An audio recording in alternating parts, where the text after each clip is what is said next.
Hi, 6th grade. Welcome to our screencast on visual fraction models and equations.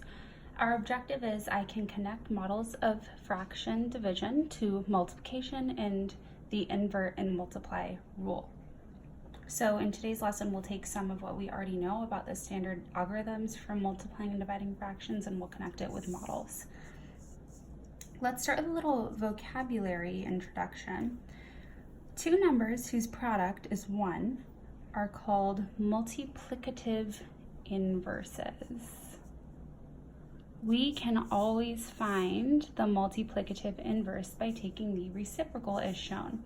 And that's a really wordy way of saying you flip the fraction over. So the multiplicative inverse of 5/8 is 8/5. The inverse is also known as the reciprocal. The inverse of 4 is 1/4. So it's just when you flip the fraction over, that's called the multiplicative inverse or the reciprocal. And why does that work? Well, if you take 3/4 times 4/3 and you flipped both of them over, you would get the same answer. So I flipped that over, I flipped that over, and we get 12 over 12. Either way, we get 12 over 12, which is equal to 1. Here's how that looks with algebraic symbols. So any number A over any number B times the inverse will be the same as doing B over A times A over B, which will always equal 1. Okay, let's apply some of this to a problem. Example 1 says to model the following using a partitive interpretation. So we have 3/4 divided by 2/5. And what we're really asking there is this question: 2/5 of what number is 3/4? We have a diagram already drawn out.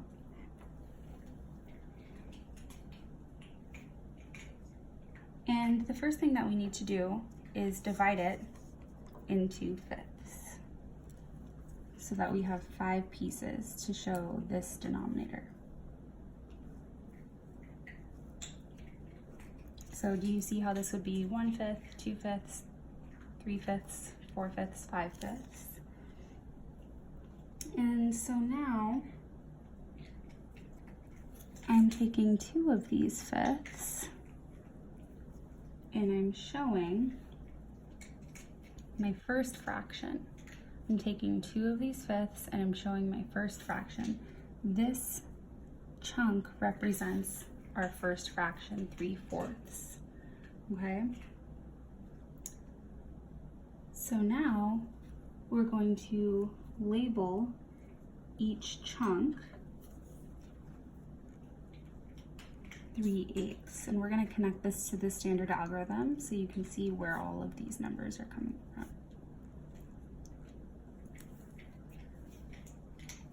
Let's think about this. If we had used keep, change, flip, we would essentially be doing this. Do you see where I have my 8ths now?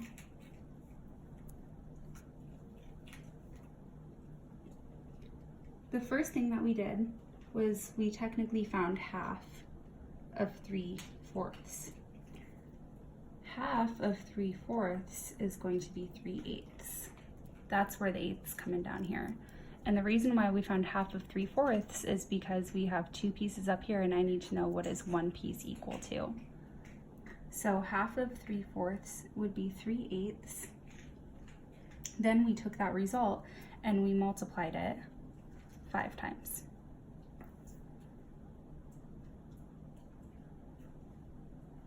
We recorded that down here in our standard algorithm.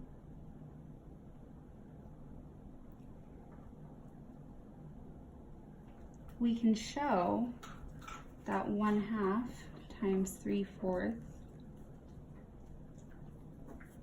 and then doing that 5 times is equivalent to what we did right here. we can show that this is similar to this, or not similar, but equivalent, equal. So to solve this division problem, we can invert the divisor, aka flip the second fraction, and then multiply. And that is called the invert and multiply method, aka keep, change, flip. So if using the tape diagram is more helpful for you, you can use this strategy instead of keep, change, flip. But the one tricky part that we had to really dig into was, why would we mark this first chunk, the first two little squares, as 3/4, and then how do you find 1/2 of 3/4? So you would have to find one piece of this and then replicate it 5 times. Let's try another example. In this example, we have 2 different denominators. So in order to solve this, I immediately made common denominators using our strategy of finding the LCM so that it's immediately easier to work with. And we saw that in previous screencasts, that it's just a better idea to create common denominators and then divide up your model.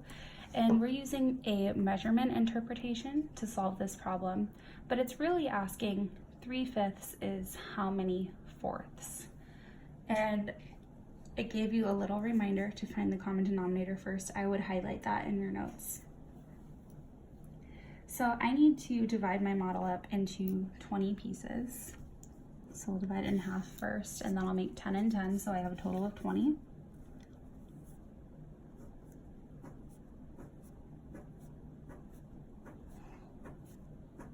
One, 2, 3, 4, 5, 6, 7, 8, 9, there's 10.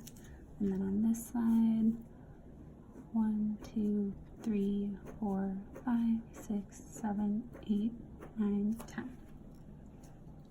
Okay, so I'm going to show chunks of 5/20ths at a time, because I'm taking my first fraction and I'm dividing it into 5/20ths. 1, 2, 3, 4, 5. So I'll just show that using brackets. And then the next 5, 1, 2, 3, 4, 5, 1, 2, 3, 4, 5.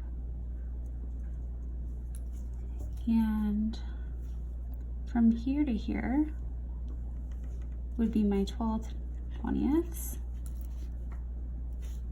I can even shade that to show you. Here are my 12/20ths.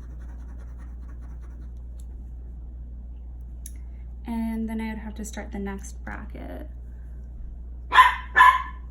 1, 2, 3, 1, 2, 3, 4, 5. And that's Stella Luna being my guard dog right now. She heard someone outside. So here's my final 5/20ths. So I have one entire group, 2 entire groups, and then 2 more pieces out of the 5 pieces that are in my next bracket. So my answer is going to be 2 and 2/5. We can show that using keep, change, flip as well, showing that we'll get the exact same answer. And our closing is just a little reminder of the vocabulary that we learned. So dividing a fraction is equivalent to multiplying by its reciprocal, or the word that we learned, the phrase that we learned was multiplicative inverse. That's also called invert and multiply, or the invert and multiply rule. And we have been calling it keep, change, flip.